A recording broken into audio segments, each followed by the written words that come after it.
বন্ধুরা, কখনো কখনো আমরা জীবনের এমন এক মোড়ে এসে দাঁড়াই যেখানে সবকিছু থেমে যায়, যেন এক অদৃশ্য দেয়াল আমাদের সামনে দাঁড়িয়ে আছে, যা আমাদের এগোতে দিচ্ছে না। আমরা সামনে যেতে চাই, নতুন কিছু করতে চাই, কিন্তু মনে কোথাও এক অজানা ভয় আমাদের টেনে নিয়ে যায় সেই পুরনো জীবনের দিকে। মানুষ বলে, নিজের কমফোর্ট জোন থেকে বেরিয়ে এসো, তবেই উন্নতি হবে, তবেই বড় কিছু করতে পারবে। কিন্তু সত্যিই কি তাই? যে জায়গায় আমরা সবচেয়ে স্বস্তি বোধ করি, যেখানে আমাদের মন শান্ত থাকে, সেই জায়গা ছেড়ে বাইরে ছুটে যাওয়া কি সত্যিই একমাত্র পথ? ভাবুন তো, যদি আপনাকে হঠাৎ সাগরের মাঝে ফেলে দেওয়া হয় কোনো লাইফ জ্যাকেট ছাড়াই, তাহলে কি আপনি সাঁতার শিখে ফেলবেন না ডুবে যাবেন? আমরা প্রায়ই এমনভাবে পরামর্শ দিই, কমফোর্ট জোন থেকে ঝাঁপ দাও, কিন্তু না বুঝেই, আমাদের প্রস্তুতি কেমন তা ভেবে না নিয়েই। আর যখন আমরা ডুবে যাই, তখন নিজেদেরই দোষ দিই, কাশ আমি যদি একটু আরও প্রস্তুত হতাম। তবে এর জন্য আগে তোমাকে নিজের চিন্তাভাবনা একটু ঘুরিয়ে নিতে হবে। এই বইটি তোমাকে তোমার নিজের কমফোর্ট জোনের প্রকৃত মানে শেখাবে, সেই জায়গা যেখানে তোমার আসল বিকাশ হবে, যেখানে তুমি ভয়ে ছাড়া নিজের ভিতরের স্তরগুলো খুলে দেখতে পারবে। ভাবো তো, তুমি এক আরামদায়ক ঘরে বসে আছো, তোমার প্রিয় চেয়ারটায় হেলান দিয়ে। বাইরের পৃথিবী যতই হইচই করুক না কেন, সেই ঘরে শুধু তুমি আছো আর তোমার শান্তি। এটাই তোমার কমফোর্ট জোন। এখন ভাবো, যদি তুমি প্রতিদিন কিছু সময় এভাবেই কাটাও, নিজের সঙ্গে কথা বলো, নিজের ভয়কে বন্ধু বানাও, তাহলে যখন তুমি বাইরে যাবে, পৃথিবীর কোনো ঝড়ই তোমাকে নড়াতে পারবে না। এই হলো কমফোর্ট জোনের গল্প, যে তোমার শত্রু নয়, বরং তোমার সবচেয়ে বড় সঙ্গী। এখান থেকেই তোমার যাত্রা শুরু হবে। এখান থেকেই তুমি সেই পাখা পাবে, যে পাখায় তুমি উঠতে পারবে, না ভয় পেয়ে, না ভেঙে, আর সবচেয়ে গুরুত্বপূর্ণ, নিজের শান্তি না হারিয়ে। তাহলে চলো এই যাত্রা শুরু করি। নিজের হৃদয়ের দরজা খুলে দাও, নিজের ভয়কে আমন্ত্রণ জানাও, আর ফিরে চলো সেখানে যেখানে সবকিছু সহজ, স্বাভাবিক আর সবচেয়ে সত্য। যেখানে তুমি তোমার মনের সব শব্দ থামাতে পারো আর নিজের হৃদয়ের কথা শুনতে পারো। ভাবো তো, যদি তোমার এমন একটা জায়গা থাকতো যেখানে তুমি তোমার সব দুশ্চিন্তা রেখে দিতে পারতে, যেখানে তুমি অনুভব করতে পারতে সেই সব আবেগ যেগুলো তুমি এতদিন ধরে মনে চেপে রেখেছ, দুঃখ, ভয়, আনন্দ, উত্তেজনা, সব কিছু। আর যখন তুমি সেখান থেকে বেরিয়ে আসতে, নিজেকে একদম হালকা লাগতো, যেন তুমি একেবারে নতুন একজন মানুষ হয়ে গেছো। কমফোর্ট জোনের সবচেয়ে সুন্দর দিক হলো এটা তোমাকে থেমে যাবার অনুমতি দেয়। এই পৃথিবীতে যেখানে সবাই শুধু দৌড়াচ্ছে, সেখানে একটু বসে শ্বাস নেওয়ার জায়গা পাওয়া কোনো ছোট কথা নয়। কিন্তু হ্যাঁ, এটাও সত্যি যে কমফোর্ট জোনে আটকে যাওয়া খুব সহজ। অনেকেই সেখানে এমনভাবে জড়িয়ে পড়ে যে তারা নিজেদের উন্নতি করাই বন্ধ করে দেয়। কিন্তু তুমি আলাদা, কারণ তুমি এখানে এসেছো এই জায়গাটাকে বুঝতে। তুমি এসেছো নিজের সাথে দেখা করতে, নিজের ভয়, নিজের ক্ষত, নিজের স্বপ্নের সঙ্গে, যাতে যখন তুমি প্রস্তুত হবে, তখন এই জায়গা থেকে বেরিয়ে পুরো আত্মবিশ্বাসের সঙ্গে বাইরের পৃথিবীতে পা রাখতে পারো। কারণ সত্যিটা হলো, যত বেশি তুমি তোমার কমফোর্ট জোনকে গ্রহণ করবে, তত বেশি তুমি স্পষ্টতা পাবে। তুমি বুঝতে পারবে তোমার আসলে কি চাই, কি তোমাকে খুশি করে, আর কোন জিনিস থেকে দূরে থাকা উচিত। এই অধ্যায় তোমাকে আমন্ত্রণ জানায় ফিরে আসতে নিজের ভেতরে, সেই জায়গায় যেতে যেখানে তুমি সত্যি অন্তর্গত। ভাবো তো, তুমি তোমার প্রিয় জায়গায় বসে আছো, একটা শান্ত পরিবেশ যেখানে কেউ তোমাকে বিচার করছে না। তুমি সেখানে তোমার হৃদয়ের কথা খুলে বলতে পারছো, তোমার ভয়কে সরাসরি দেখতে পারছো, আর সবচেয়ে গুরুত্বপূর্ণ, তুমি সেখানে নিজেকে সারিয়ে তুলতে পারছো। কমফোর্ট জোন কোনো খাঁচা নয়, এটা তোমার কোকুন, যেখানে তুমি শুঁয়োপোকা থেকে প্রজাপতি হবার প্রস্তুতি নিচ্ছ। তাহলে তুমি কি প্রস্তুত? প্রস্তুত তোমার সবচেয়ে সুন্দর, সবচেয়ে সত্যিকারের যাত্রায় বেরোতে? সেই যাত্রা যেখানে গন্তব্য কোনো উঁচু লক্ষ্য নয়, বরং সেই কমফোর্ট জোন যেখান থেকে তুমি তোমার আসল উড়ান শুরু করবে। তাহলে চলো নিজের ভেতরে নামি, খুলি সেই দরজাটা যেটা তোমার হৃদয়ের মধ্যে আছে, কারণ সেখান থেকেই শুরু হবে তোমার আসল গল্প। কেন আমাদের মাথায় ঢুকিয়ে দেওয়া হয়েছে যে কমফোর্ট জোন একটা খারাপ জায়গা, যে সেখানে থাকলে তুমি জীবনে কিছু বড় অর্জন করতে পারবে না? একবার ভাবো, যখন কেউ বলে get out of your comfort zone, সে ধরে নেয় যে সেখানে থাকলে তুমি কিছুই করতে পারবে না। কিন্তু সত্যিই কি তাই? কমফোর্ট জোন কি শুধু অলসতা আর অজুহাতের জায়গা? একবার হৃদয়ে হাত রেখে ভাবো, কতবার এমন হয়েছে যে চাপ, দুশ্চিন্তা বা ভয় তোমাকে ঘিরে ফেলেছে, আর তখন তুমি একটু সময়ের জন্য থেমে গেছো, তোমার সেই ছোট্ট নিরাপদ জায়গায় গিয়ে নিজেকে একটু বিশ্রাম দিয়েছো। একটা মোবাইল ফোনের কথা ভাবো, যদি তুমি সেটাকে সারাক্ষণ ব্যবহার করো কিন্তু চার্জ না দাও, তাহলে কি হবে? অবশেষে তার ব্যাটারি ফুরিয়ে যাবে আর সে বন্ধ হয়ে যাবে। তোমার সাথেও তাই হয়। যদি তুমি থেমে না গিয়ে তোমার কমফোর্ট জোনে না ফিরে অবিরাম দৌড়াতে থাকো, একদিন তোমার ভেতরের শক্তিও ফুরিয়ে যাবে। মানুষ বলে কমফোর্ট জোনে থাকলে গ্রোথ থেমে যায়, কিন্তু আসল সত্য হলো কমফোর্ট জোনেই তোমার ভেতরের আসল বিকাশ শুরু হয়। সেখানে তুমি তোমার মনকে শান্ত করতে পারো, তোমার আবেগগুলো বুঝতে পারো, তোমার ভেতরে স্পষ্টতা আসে। ভাবো তো, তুমি একটা রাস্তায় দৌড়াচ্ছ, তোমার জানা নেই কোথায় যাচ্ছ, শুধু অন্যদের সঙ্গে দৌড়াচ্ছ। হঠাৎ তুমি একটা বেঞ্চ দেখতে পাও, ওটাই তোমার কমফোর্ট জোন। তুমি সেখানে বসো, গভীর শ্বাস নাও, একটু পানি খাও, তোমার মন শান্ত হয়। তুমি ভাবো, আমার আসলে কোথায় যাওয়া উচিত? অনেক মানুষ ভাবে যে কমফোর্ট জোনে থাকলে আমরা নিজেদের ঠকাচ্ছি, যেন এটা একটা ভ্রান্ত ধারণা। কিন্তু সত্যিটা একদম উল্টো। কমফোর্ট জোন আসলে সেই জায়গা যেখানে তুমি সবচেয়ে বেশি সততার মুখোমুখি হও। সেখানেই তুমি নিজের সত্যিকারের রূপ দেখতে পাও। তুমি নিজের কাঁচা খাঁটি অনুভূতিগুলোর সঙ্গে দেখা করো।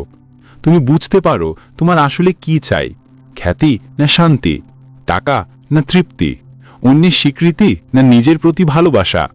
কখনো কখনো কমফোর্ট জোন তোমাকে এমন প্রশ্নের উত্তর দিয়ে দেয় যেগুলো তুমি কোনোদিন ভাবনি। সেখানে বসে তুমি নিজের হৃদয়ের কথা শুনতে পারো, সেই আওয়াজ যা প্রতিদিনের কোলাহলে হারিয়ে যায়। ভাবো তো, একটা গভীর জঙ্গলের মাঝখানে একটা হ্রদ আছে। তার পানি এতটাই স্বচ্ছ যে তাতে তোমার প্রতিবিম্ব একদম পরিষ্কার দেখা যায়। এখন কল্পনা করো, যদি তুমি সেই হ্রদে একটা পাথর ছুঁড়ে দাও, তাহলে কি হবে? পানি কাঁপবে, আর তোমার প্রতিবিম্বটাও বিকৃত হয়ে যাবে। কমফোর্ট জোন ঠিক সেই হ্রদের মতো। যখন পানি স্থির থাকে, তখনই তুমি নিজেকে সবচেয়ে স্পষ্টভাবে দেখতে পাও। এই দুনিয়া তোমাকে শেখায় যে কমফোর্ট জোনে থাকা মানে জীবনের অপচয়। কিন্তু কেউ তোমাকে এটা বলে না যে কমফোর্ট জোনের ভেতরে থেকেও তুমি নিজের মন ও আত্মাকে এমনভাবে প্রস্তুত করতে পারো যা তোমার উন্নতি আরও গভীর ও টেকসই করে তোলে। কমফোর্ট জোন তোমাকে সেই কঠিন লড়াইগুলোর জন্য প্রস্তুত করে যেগুলোর আসলেই মানে আছে তোমার জীবনে। যখন তুমি সচেতনভাবে তোমার কমফোর্ট জোন থেকে বেরিয়ে আসো, তখন তুমি ফাঁকা নয়, তুমি পূর্ণ শক্তিতে ভরা, উত্তেজিত, প্রস্তুত। এখন ভাবো, তুমি কি প্রস্তুত তোমার কমফোর্ট জোনকে আলিঙ্গন করতে? তাকে কোনো কারাগার নয়, বরং তোমার ব্যক্তিগত শান্তির আশ্রয় মনে করতে। কারণ সেখান থেকেই তুমি নিজের ভেতরের উত্তরগুলো খুঁজে পাবে। সেখান থেকেই তোমার যাত্রা শুরু হবে, আর সেখান থেকেই তুমি সেই ডানা পাবে যা দিয়ে তুমি উড়তে পারবে, ভয় ছাড়া, সন্দেহ ছাড়া। কখনো ভেবেছ তোমার ভেতরে কতগুলো মুখ লুকানো আছে? একটা মুখ যা তুমি দুনিয়াকে দেখাও, একটা যা তুমি তোমার পরিবারকে দেখাও, একটা যা তুমি বন্ধুদের সামনে থাকো, আর একটা যাকে শুধু তুমি চেনো। অদ্ভুত ব্যাপার হলো, অনেক সময় আমরা নিজেরাও জানি না আমাদের আসল রূপটা কি। আমরা এতটাই মিশে যাই সেই মুখোশে, যেটা সমাজ আমাদের কাছ থেকে আশা করে, যে নিজের আসল পরিচয়টাই ভুলে যাই। ভাবো তো, যদি তুমি পুরো জীবন এমন একটা চরিত্রে কাটাও যা তুমি আসলে নও। এই অধ্যায় তোমাকে সেই পথে নিয়ে যাবে যেখানে তুমি প্রথমবার তোমার আসল মুখের সঙ্গে দেখা করবে, যে মুখ কোনো ফিল্টার বা মুখোশের আড়ালে নেই, যে মুখ একদম নির্মল, নিষ্পাপ আর সত্যিকারের। একটা ঘর কল্পনা করো যেখানে একটা বড় আয়না আছে। তুমি সেই আয়নার সামনে দাঁড়িয়ে আছো। শুরুতে তুমি দেখবে তোমার শরীর, মুখ, চোখ, যা সবসময় দেখো। কিন্তু কিছুক্ষণ পর যখন চারপাশে নীরবতা বাড়বে, তুমি নিজের ভেতরে তাকানোর সুযোগ পাবে। হয়তো তুমি দেখতে পাবে সেই শিশুটিকে যে কোনো কিছু করতে ভয় পেত না, যে হাসত, কাঁদত, রাগ করত, একদম নিঃসংকোচে। সেই শিশুটি এখনো তোমার ভেতরে আছে। তোমার সত্যিকারের সত্তা সেই শিশুর মধ্যেই বাস করে। কিন্তু বয়স বাড়ার সঙ্গে সঙ্গে তুমি নিজের চারপাশে স্তর তৈরি করেছ। সমাজের প্রত্যাশা, পরিবারের দাবি, বন্ধুদের চাপ, সব মিলিয়ে তোমার আসল সত্তাকে ঢেকে দিয়েছে। তুমি ধীরে ধীরে সেই মানুষে পরিণত হয়েছ যা তুমি আসলে নও। আর যখন তুমি আবার সেই নীরব, নিরাপদ জায়গায় ফিরে আসো, সেই কমফর্ট জোনে, তখনই তুমি আবার নিজের ভেতরের সেই কণ্ঠস্বর শুনতে পাও। কমফর্ট জোন হলো সেই পবিত্র জায়গা যেখানে তুমি তোমার সবচেয়ে সত্যিকারের রূপের সঙ্গে মিলিত হতে পারো, যেখানে তোমাকে কারো সামনে নিখুঁত হতে হয় না, কাউকে প্রভাবিত করার চিন্তা করতে হয় না। তুমি যেমন ঠিক তেমনই থাকতে পারো। এখন তোমার মনে একটা দৃশ্য কল্পনা করো। তুমি একা একা এক সমুদ্র সৈকতে হাঁটছ, চারপাশে শুধু বালি, দূর পর্যন্ত ছড়িয়ে আছে সমুদ্রের নীল জল। কেউ দেখছে না তোমাকে। তুমি সেখানে জোরে জোরে চিৎকার করতে পারো, নাচতে পারো, হাসতে পারো, পুরোপুরি মুক্ত হয়ে। তুমি কাঁদতে পারো, হাসতে পারো, ভয় ছাড়া, বিচার ছাড়া। সেটাই তুমি, তোমার আসল সত্তা।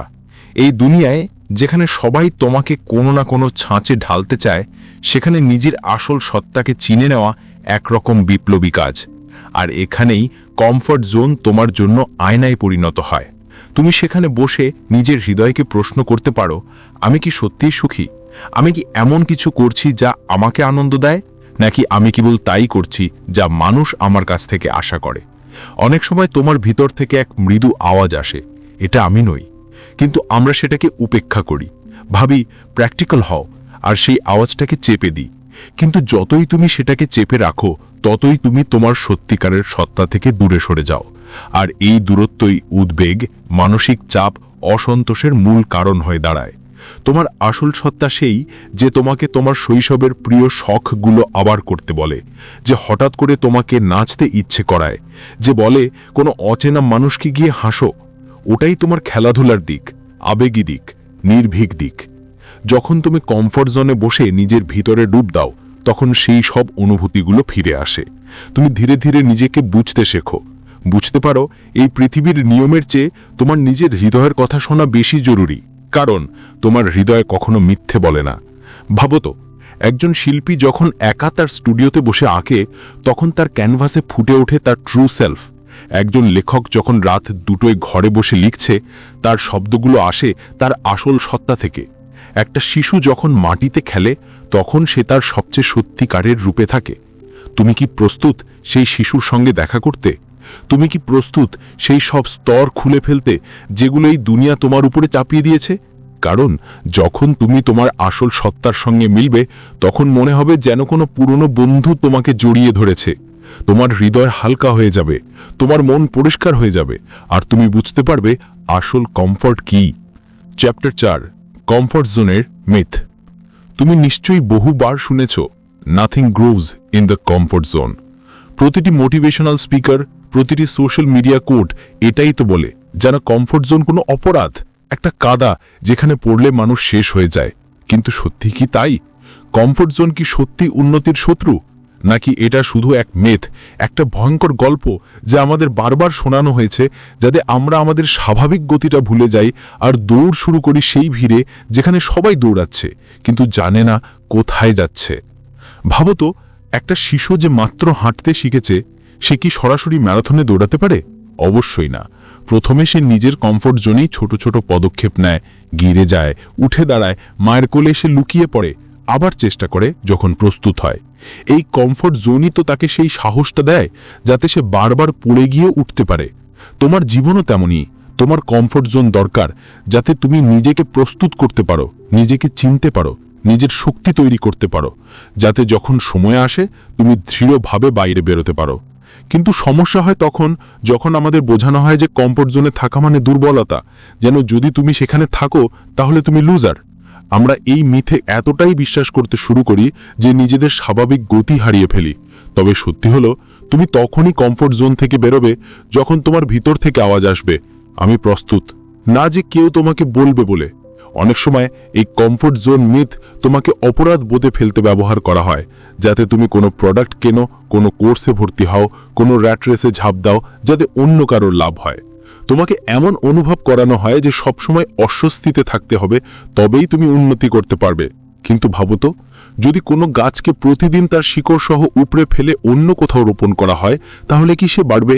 না, তাকে তো নিজের মাটি অর্থাৎ নিজের কমফর্ট জোনে তার শিকড়গুলো দৃঢ়ভাবে গেঁথে নিতে হয়। তখনই সে এতটা শক্তিশালী হয় যে ঝড় বৃষ্টিও তাকে নড়াতে পারে না। তুমিও সেই গাছের মতোই, তোমার কমফর্ট জোনই তোমার মাটি, যেখানে তোমার শিকড় শক্ত হয়, যেখান থেকে তোমার আসল বিকাশ শুরু হয়। সেখান থেকেই তুমি সেই পুষ্টি পাও, সেই মানসিক শক্তি পাও, যার সাহায্যে তুমি জীবনের বড় ঝড়গুলোর মোকাবিলা করতে পারো।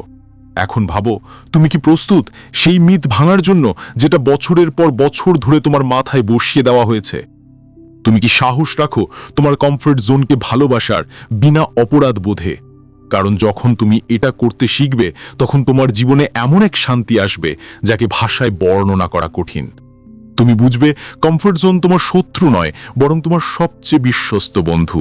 সে তোমাকে বিচার করে না, সে তোমাকে সময় দেয়, তোমাকে সুস্থ হতে সাহায্য করে, আর যখন সঠিক সময় আসে তখন আলতোভাবে তোমাকে ঠেলে দেয় দুনিয়ার মাঝে ফিরে যেতে, আরও শক্তিশালী, আরও সচেতন, আর আগের চেয়ে অনেক বেশি জীবন্ত হয়ে। তাই চলো, আজ সেই পুরনো মিথটাকে এখানেই রেখে দাও। তোমার কমফর্ট জোনকে একটা হাসি দাও, কারণ ওটাই তোমার আসল পাওয়ার স্টেশন। আর সেখান থেকেই শুরু হয় তোমার সবচেয়ে দারুণ যাত্রা। তুমি জানো, কমফর্ট জোন মিজে কোনো সমস্যা নয়। আসল সমস্যা তখনই শুরু হয় যখন কমফর্ট জোন সংকটে পরিণত হয়। আর এই সংকট খুব ধীরে ধীরে আসে, এমনভাবে যে তুমি বুঝতেই পারো না তুমি তাতে আটকে পড়েছ। ভাবো একবার, একটা খুব আরামদায়ক ঘর, নরম সোফা, হালকা গরম আলো, হাতে তোমার প্রিয় কফির কাপ, সব কিছু নিখুঁত। তুমি ভাবছো জীবনের চেয়ে ভালো আর কি হতে পারে। কিন্তু ধীরে ধীরে সেই ঘরটা ছোট হতে শুরু করে, দেয়ালগুলো সংকুচিত হয়, তুমি এখনো আরামেই আছো, কিন্তু শ্বাস নিতে কষ্ট হচ্ছে। এই হলো কমফর্ট ক্রাইসিস। যখন তোমার আরামের জায়গা ধীরে ধীরে তোমার খাঁচায় পরিণত হয়, তুমি সেখানে এতদিন ধরে থাকতে থাকতে সে তোমার বৃদ্ধি আটকাতে শুরু করে। কতবার এমন হয়েছে যে আমরা একই চাকরিতে বছরের পর বছর থেকে যাই শুধু এই কারণে যে সবকিছু পরিচিত। আমরা এমন সম্পর্কেও থাকি যেখানে আনন্দ পাই না, শুধু এই জন্যে যে কমপক্ষে কেউ তো আছে। আমরা আমাদের ছোট ছোট রুটিনে এতটা জড়িয়ে যাই যে নতুন কিছু চেষ্টা করাই বন্ধ করে দিই, এবং তারপর না বুঝেই আমাদের কমফর্ট জোন আমাদের সম্ভাবনাগুলোকে হত্যা করতে শুরু করে। এই সংকট ভেতর থেকেই শুরু হয়। তোমার উত্তেজনা মরে যেতে থাকে, প্রতিদিন এক রকম লাগে। তুমি সকালে ওঠো, সেই একই কাজ, একই মানুষ, একই কথা, একঘেয়ে প্যাটার্ন। বাইরে থেকে হয়তো সবকিছু স্বাভাবিক লাগে, কিন্তু ভেতরে তোমার মন চুপচাপ কাঁদে। সে জিজ্ঞেস করে, এটাই কি জীবন? কমফর্ট ক্রাইসিস তোমার স্বপ্নগুলোকে প্রথমে মেরে ফেলে। তুমি ভাবতে শুরু করো, বড় স্বপ্নগুলো তো শুধু সিনেমায় দেখা যায়, এগুলো আমার দ্বারা হবে না। এইভাবেই ধীরে ধীরে তোমার হৃদয়ে ছোট হতে থাকে। ভাবো, যদি কোনো পাখি তার বাসা থেকে কখনো বেরোই না হয়, বাসা নিরাপদ, কেউ ক্ষতি করবে না, কিন্তু সে কি কখনো উড়তে শিখবে? সে কি কখনো আকাশ ছোঁবে? তোমার কমফর্ট জোনও ঠিক তেমনই। ওটা নিরাপদ, ওটা তোমাকে তাৎক্ষণিক বিপদ থেকে রক্ষা করে, কিন্তু যদি তুমি সবসময় ওখানেই থেকো, তবে তুমি কখনো সেই অভিজ্ঞতাগুলো অনুভব করতে পারবে না যেগুলো তোমার মনকে সত্যি জীবন্ত করে তুলতে পারে। তাই প্রশ্নটা এটা নয় যে কমফর্ট জোন ভালো না খারাপ, প্রশ্নটা হলো তুমি কি এতটাই তাতে ডুবে গেছো যে বুঝতেই পারছো না তোমার জীবন থেমে গেছে। ভাবো, একজন মালি যদি প্রতিদিন একই ছোট টবে গাছ লাগায়, শুরুর দিকে গাছটা ভালোই বাড়বে, কিন্তু কিছুদিন পর শিকড়গুলো টবের ভেতরেই জট বেঁধে যাবে। তখন দরকার হবে বড় টবের অথবা মাটিতে ছড়িয়ে পড়ার সুযোগের। একইভাবে তোমারও দরকার বৃদ্ধি পাওয়ার জায়গা। কমফর্ট ক্রাইসিসের সবচেয়ে বিপজ্জনক দিক হলো এটা দেখতে খুব মিষ্টি লাগে। তুমি ভাবো, আমি তো সেফ আছি, ঝুঁকি নেব কেন? কিন্তু সেই চিন্তাতেই তুমি তোমার অন্তরের আহ্বানকে উপেক্ষা করো। তুমি হারিয়ে ফেলো সেই সব কাজ যেগুলো তোমাকে আনন্দ দেয়, উত্তেজিত করে, তোমার আত্মাকে পূর্ণ করে তোলে। তাই এখন ভাবো, তুমি কি তোমার কমফর্ট জোনে এতটাই ডুবে গেছো যে তোমার স্বপ্নগুলোকে কবর দিয়ে ফেলেছো? তুমি কি সেই মানুষে পরিণত হয়েছো যে বাইরে থেকে হাসে কিন্তু ভেতরে প্রশ্নে ভরা? তোমার উচিত নিজেকে প্রস্তুত করা আরও বড় লাফের জন্য, যাতে যখন তুমি বাইরে বের হও তুমি তৈরি থাকো, উত্তেজিত থাকো, এবং সত্যিকারের নিজের উড়ান নিতে পারো। তাই চলো, আজ একটু থামি, নিজের মনকে জিজ্ঞেস করি, আমি কি সত্যি কমফর্টে আছি, নাকি সেই কমফর্ট ক্রাইসিসে যেখানে জীবন থেমে গেছে? আমি ফাঁদে পড়ে গিয়েছি। যদি উত্তর অস্বস্তিকর হয়, ভয় পাবার কিছু নেই, কারণ সচেতনতা হলো সেই শক্তিশালী জীবনের প্রথম ধাপ যেখানে তুমি সত্যিই তোমার হৃদয় শুনে সিদ্ধান্ত নেবে। কখনো কখনো জীবন এত জটিল হয়ে যায় যে আমরা বুঝতেই পারি না আমরা কে। আমরা বিভিন্ন ভূমিকায় আটকে যাই, ছেলে, মেয়ে, বন্ধু, কর্মচারী, বস, স্বামী, স্ত্রী। এই সব মুখোশের আড়ালে আমাদের আসল চেহারা ধীরে ধীরে হারিয়ে যায়, এবং একদিন হঠাৎ কোনো নীরব রাতে আমরা নিজের হৃদয় থেকে একটি প্রশ্ন শুনতে পাই, তুমি কোথায় গিয়েছিলে? তুমি নিজেকে কোথায় হারিয়েছিলে? এই অধ্যায়টি সেই যাত্রার কথা বলে যেখানে তুমি আবার নিজের কাছে ফিরে যাও, যেখানে তুমি ধীরে ধীরে সেই স্তরগুলো সরিয়ে ফেলো যা সমাজ, পরিবার এবং তুমি নিজেই তোমার উপর চাপিয়েছিলে, যেখানে তুমি তোমার সবচেয়ে নিখুঁত, সবচেয়ে নির্দোষ মুখোমুখি হও। কল্পনা করো তুমি একটা বড় জঙ্গলে হারিয়ে গিয়েছ, চারপাশে গাছপালা, অদ্ভুত আওয়াজ, ভয়। তুমি পথ খুঁজে বের করার চেষ্টা করছো, কিন্তু কিছুই স্পষ্ট নয়। হঠাৎ কোথাও দূরে হালকা একটি আলো ঝলমল করছে। তুমি জানো না সেটা কোথা থেকে আসছে, কিন্তু হৃদয় বলছে সেখানে যাও। এবং যখন তুমি সেই আলোর দিকে এগোতে শুরু করো, অনুভব করো যে আলোর উৎস বাইরে নয়, এটা তোমার ভেতরেই জ্বলছে। কত অদ্ভুত! আমরা পুরো জগতে শান্তি, ভালোবাসা, স্পষ্টতা খুঁজে বেড়াই, অথচ সবই আমাদের ভেতরে থাকে।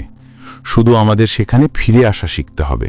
কিন্তু কিভাবে আবার সেই শিশুর কাছে ফিরে যাই যে ভয় ছাড়াই পৃথিবীকে আবিষ্কার করত, ছোট ছোট জিনিসে খুশি হতো, যার জন্য সবচেয়ে বড় বিলাসিতা ছিল মাটিতে খেলা। নিজের কাছে ফিরে যাবার প্রথম ধাপ হলো থামা। এই ব্যস্ত পৃথিবীকে কিছু মুহূর্তের জন্য থেমে যাওয়া, ফোন পাশে রাখা, মানুষের প্রত্যাশাকে কিছুক্ষণের জন্য নীরব করা এবং শুধু নিজের হৃদয়ের সঙ্গে কথা বলা। এখন কল্পনা করো তুমি একটি শান্ত হ্রদের তীরে বসে আছো, পানি একেবারেই শান্ত। তুমি চোখ বন্ধ করো এবং ধীরে ধীরে ভেতরে নামতে থাকো। তুমি সেই অনুভূতিগুলো অনুভব করো যা বছরের পর বছর ধরে দমন করা হয়েছিল। কিছুটা ভয়, কিছুটা অস্বস্তি আছে, কিন্তু বিশ্বাস করো এখান থেকেই তোমার ফিরে আসা শুরু হয়। তুমি নিজেকে জিজ্ঞেস করো, আমি কি সত্যি? তবে সেই কষ্টের মধ্যেই রয়েছে নিরাময়। আমরা কখনো ভাবি আত্মপ্রেম মানে শপিং করা, স্পা যাওয়া বা ছুটিতে যাওয়া, কিন্তু আসল আত্মপ্রেম হলো নিজের ভেতরে গিয়ে সত্যের মুখোমুখি হওয়া, নিজের ত্রুটিগুলো গ্রহণ করা, স্বপ্নগুলো আবার জাগানো এবং নিজেকে সেই অশর্ত প্রেম দেওয়া যা তুমি অন্যদের দাও। এই যাত্রা সহজ নয়, কারণ নিজের ভেতরে যাওয়াই সবচেয়ে কঠিন কাজ। সেখানে তুমি সব দেখবে যেখান থেকে তুমি পালিয়েছ, ভয়, অনুশোচনা, অসম্পূর্ণ স্বপ্ন। কিন্তু সেখানেই তুমি খুঁজে পাবে তোমার আসল ধন। তুমি দেখতে পাবে সেই ক্রিস্টাল তুমি নিজেই, সেটা তোমার সারাংশ, যা পৃথিবীর কোনো সমালোচনা বা প্রত্যাখ্যান দ্বারা ভাঙতে পারবে না। তাহলে প্রস্তুত হও সেই গুহায় প্রবেশ করার জন্য, প্রস্তুত হও কিছুটা অস্বস্তি অনুভব করার জন্য, যাতে তুমি নিজেকে আবার আবিষ্কার করতে পারো। কারণ যখন তুমি নিজেকে ফিরে পাবে, তখন বুঝবে পৃথিবীর কোনো কিছুই তোমার অন্তর্মনের শান্তির চেয়ে মূল্যবান নয়। তখন তুমি জীবনকে অন্যের প্রত্যাশায় নয়, নিজের হৃদয়ের কথাই বাঁচাতে শুরু করবে। এটাই আসল স্বাধীনতা, যেখানে তুমি বাইরে যেখানেই থাকো না কেন, ভেতরে সর্বদা নিজের ঘরে আছো, নিজের কমফর্ট জোনে, হৃদয়ের সবচেয়ে আরামদায়ক কোণে, যেখানে সবকিছু সরল, নিখুঁত এবং সত্য। দেখো, আমরা একটা দীর্ঘ যাত্রা করেছি। আমরা শিখেছি যে কমফর্ট জোন কোনো শত্রু নয়, বরং সেই গোপন জায়গা যেখানে তুমি নিজেকে আবার অনুভব করতে পারো।